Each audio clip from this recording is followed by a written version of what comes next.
సింహాలు తమ గాథలు తాము చెప్పుకోకపోతే వేటగాళ్లు చెప్పే పిట్టగథలని నమ్మాల్సి వస్తుంది. రేవంత్ రెడ్డి చెప్పే అబద్ధాలు నమ్మినా అంతే. హైదరాబాద్ నగరానికి బీఆర్ఎస్ తీసుకొచ్చిన వైభవాన్ని మరుగున పడేయడానికి రేవంత్ రెడ్డి ఏమైనా చేస్తాడు, ఎంతకైనా తెగిస్తాడు, ఎన్ని పిట్టగథలైనా చెప్తాడు, ఎన్ని అబద్ధాలైనా వల్లవేస్తాడు. ఒకవైపు హైదరాబాద్ నగరాన్ని విధ్వంసం చేస్తూ అభివృద్ధి జరుగుతోందని అబద్ధాలాడుతున్నాడు. హైడ్రా పేరుతో పేదలు సామాన్యుల ఇండ్లన్నీ కూల్చుకుంటూ రియల్ ఎస్టేట్ వెలిగిపోతోందంటూ బహిరంగ సభ వేదిక మీదనే నిస్సిగ్గుగా సన్నాయి నొక్కులు నొక్కాడు రేవంత్. 2023 నుంచి నవంబర్ 30, 2023 వరకు 6 నెలల్లో అభివృద్ధి. అదేవిధంగా మన ప్రభుత్వం వచ్చినాక ఏప్రిల్ 1, 2024 నుండి నవంబర్ 30 తారీఖు వరకు పోల్చినప్పుడు హైదరాబాద్ నగర రియల్ ఎస్టేట్ దాదాపుగా 29% అభివృద్ధి చెందింది.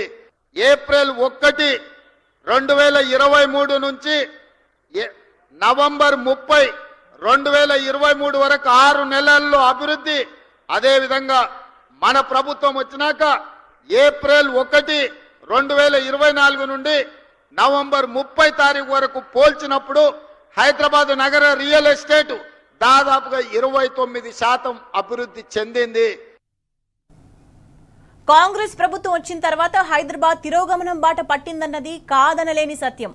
నగర అభివృద్ధి ఆగిపోయింది, పెట్టుబడులు ఆగిపోయాయి, కంపెనీలన్నీ తిరుగుటప్ప కడుతున్నాయి. హైదరాబాద్ రెవెన్యూ దారుణంగా పడిపోయింది, రియల్ ఎస్టేట్ రంగం కుప్పకూలింది, నిర్మాణ రంగం మునుపెన్నడూ లేనంత సంక్షోభంలో కూరుకుపోయింది.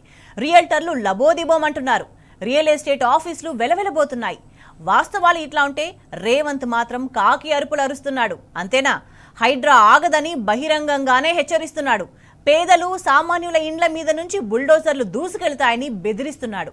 హైడ్రా పేరు చెప్తే కలలో కూడా ఉలిక్కిపడాలంటున్నాడు రేవంత్. ఎక్కడైనా చెరువులు ఆక్రమించుకున్నోళ్ళు, నాలాలు ఆక్రమించుకున్నోళ్ళు, ఈ రోజు కుంటలను ఆక్రమించుకున్నోళ్ళ పాలిట హైడ్రా అనేది వాళ్ళ నిద్రలో కూడా కలలో కూడా వాళ్ళు ఉలిక్కిపడి లేచే విధంగా పనిచేస్తుంది. ఎక్కడైనా చెరువులు ఆక్రమించుకున్నోళ్ళు, నాలాలు ఆక్రమించుకున్నోళ్ళు, ఈ రోజు కుంటలను ఆక్రమించుకున్నోళ్ళ పాలిట హైడ్రా అనేది వాళ్ళ నిద్రలో కూడా కలలో కూడా వాళ్ళు ఉలిక్కిపడి లేచే విధంగా పనిచేస్తుంది.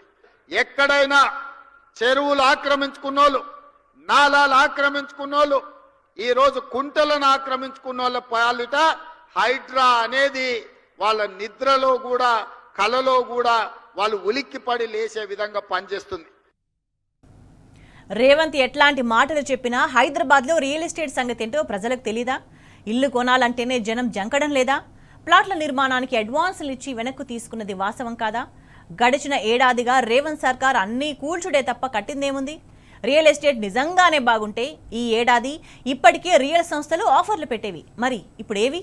ఏడాది కిందటి వరకు హైదరాబాద్లో వందలాది ప్రాపర్టీ షోస్ జరిగేవి. మరి ఇప్పుడు కనిపించవేం? రియల్ ఎస్టేట్ ఎక్స్పోలకు సీఎం, మంత్రులు, ప్రతిపక్ష నేతలు కూడా హాజరయ్యేవారు. మరి ఈ ఏడాది అట్లాంటివి ఎన్ని జరిగాయి? గతేడాది దాకా భూముల ధరలపై ప్రజల్లో చర్చోపచర్చలు జరిగేవి. ఇప్పుడు ఆ పరిస్థితి ఉందా? ఏడాది కిందటి వరకు తెలంగాణలో 1 ఎకరం అమ్మితే పక్క రాష్ట్రం ఏపీలో ఎన్ని ఎకరాలు వస్తాయి అన్న చర్చ ఉండేది. ఇప్పుడు ఆ సీన్ కనిపిస్తోందా? అసలు రేవంత్ రెడ్డి రియల్ ఎస్టేట్ పాలసీని ఒక్కరైనా మెచ్చుకున్నారా? ఇవన్నీ వదిలిపెట్టి వైఫల్యాలను విజయాలుగా చెప్పుకుంటే జనం నమ్ముతారా?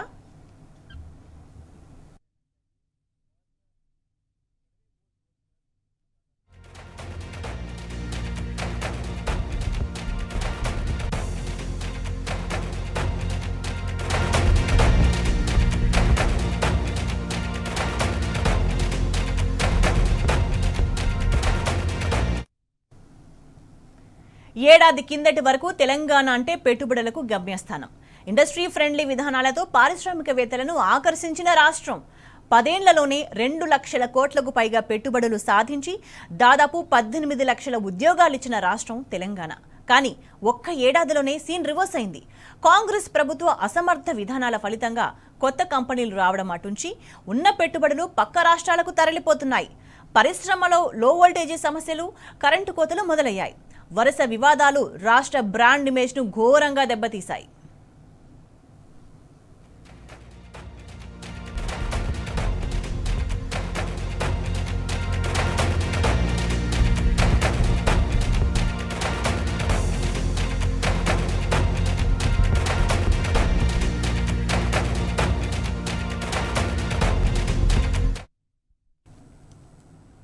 రాష్ట్రంలో కాంగ్రెస్ అధికారంలోకి వచ్చాక ఏడాది కాలంలో ఒక్క భారీ పరిశ్రమ కూడా రాలేదు. పైగా 2 బడా కంపెనీలు వెనక్కు తరలి వెళ్లాయి. అనేక చిన్న కంపెనీలు తాళాలు వేయడానికి రెడీ అవుతున్నాయి. బీఆర్ఎస్ హయాంలో దేశ విదేశాల్లో తెలంగాణకు కల్పించిన ప్రచారంతో బ్రాండ్ ఇమేజ్ పెరిగింది. పెట్టుబడులు పోటెత్తాయి. బడా కంపెనీలకు హైదరాబాదే డెస్టినేషన్ అయింది. పరిశ్రమల రాకతో లక్షలాది ఉద్యోగాలు వచ్చాయి. ఫలితంగా హైదరాబాద్ రెవెన్యూ పెరిగింది. తద్వారా రియల్ ఎస్టేట్ రంగం కూడా వర్ధిల్లింది. కానీ ఈ ఏడాదిగా జరుగుతున్న పరిణామాలు హైదరాబాద్ బ్రాండ్ ఇమేజ్ను దెబ్బతీస్తున్నాయి. ఉన్న కంపెనీలన్నీ వెళ్లిపోయి రెవెన్యూ పడిపోయి పేదల ఇండ్ల మీదకి బుల్డోజర్లు దూసుకొస్తుంటే రియల్ ఎస్టేట్ ఎట్లా పెరిగిందో రేవంత్ రెడ్డికే తెలియాలి. ఒకవేళ రియల్ ఎస్టేటే పెరిగితే మరెందుకు ఆదాయం తగ్గిందని దొంగ ఏడుపులు? ఎన్నిసార్లు అడ్డంగా దొరికిపోతున్నా రేవంత్ తీరు మాత్రం మారడం లేదు.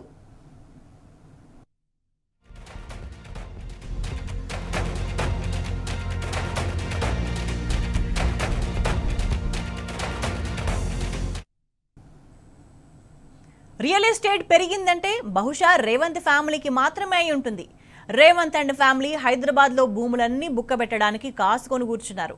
ఫ్యూచర్ సిటీ పేరుతో తన కుటుంబ సభ్యులకు అస్మదీయులకు అయిన వారికి దోచిపెట్టడానికి రేవంత్ దగ్గరుండి మరీ స్కెచ్ గీస్తున్నాడు. 15,000 ఎకరాల్లో ప్రతిపాదించిన ఫ్యూచర్ సిటీని 50,000 ఎకరాలకు పెంచుతున్నది అందుకోసమే. 15,000 ఎకరాల అటవీ భూమి ఎలాగూ ఉంది.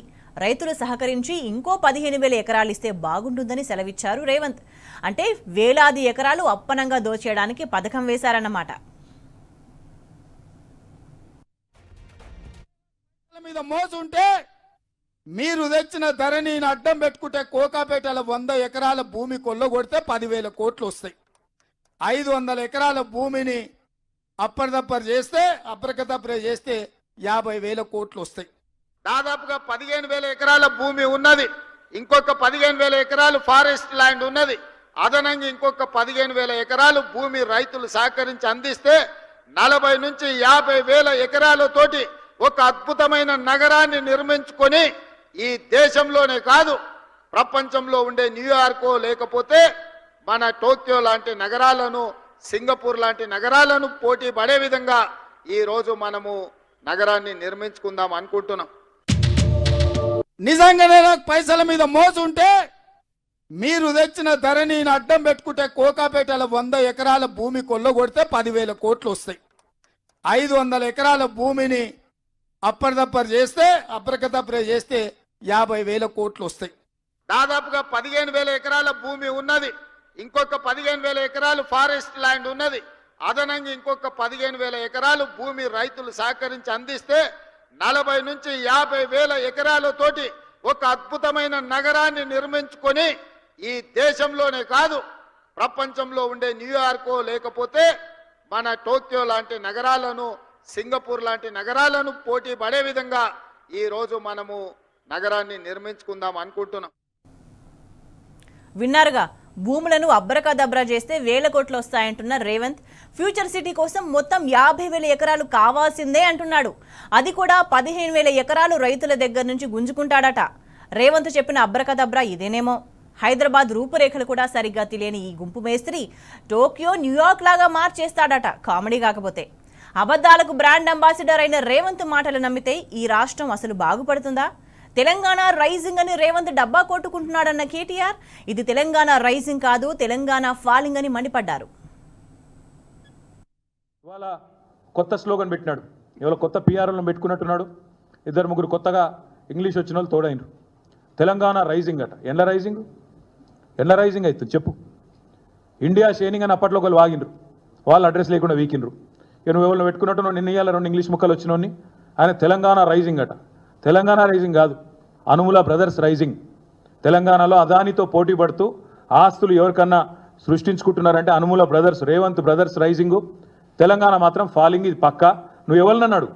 నీకు శాతనైతే నీ కొండారెడ్డిపల్లెకి పోయి ఆడ కూర్చో, రచ్చబండ మీద కూర్చొని పోలీసు వాళ్ళని పక్కకు పెట్టి అడుగు, చెప్తారు రైజింగా ఫాలింగా ఏందో చెప్తారు. ఇవాళ కొత్త స్లోగన్ పెట్టినాడు. ఇవాళ కొత్త పిఆర్లను పెట్టుకున్నట్టున్నాడు. 2-3 కొత్తగా ఇంగ్లీష్ వచ్చిన వాళ్ళు తోడైనరు. తెలంగాణ రైజింగ్ అట. ఎండ్ల రైజింగ్ అవుతుంది చెప్పు. ఇండియా షేనింగ్ అని అప్పట్లో ఒకళ్ళు వాగినరు. వాళ్ళు అడ్రస్ లేకుండా వీకినరు. నువ్వు ఎవరిని పెట్టుకున్నట్టు నిన్న ఇవాళ 2 ఇంగ్లీష్ ముక్కలు వచ్చినోని ఆయన తెలంగాణ రైజింగ్ అట. తెలంగాణ రైజింగ్ కాదు, అనుముల బ్రదర్స్ రైజింగ్. తెలంగాణలో అదానితో పోటీ పడుతూ ఆస్తులు ఎవరికన్నా సృష్టించుకుంటున్నారంటే అనుమూల బ్రదర్స్, రేవంత్ బ్రదర్స్ రైజింగు. తెలంగాణ మాత్రం ఫాలింగ్, ఇది పక్కా. నువ్వు ఎవరినన్నాడు? నీకు చేతనైతే నీ కొండారెడ్డిపల్లెకి పోయి ఆడ కూర్చో, రచ్చబండ మీద కూర్చొని పోలీసు వాళ్ళని పక్కకు పెట్టి అడుగు, చెప్తారు రైజింగా ఫాలింగా ఏందో చెప్తారు.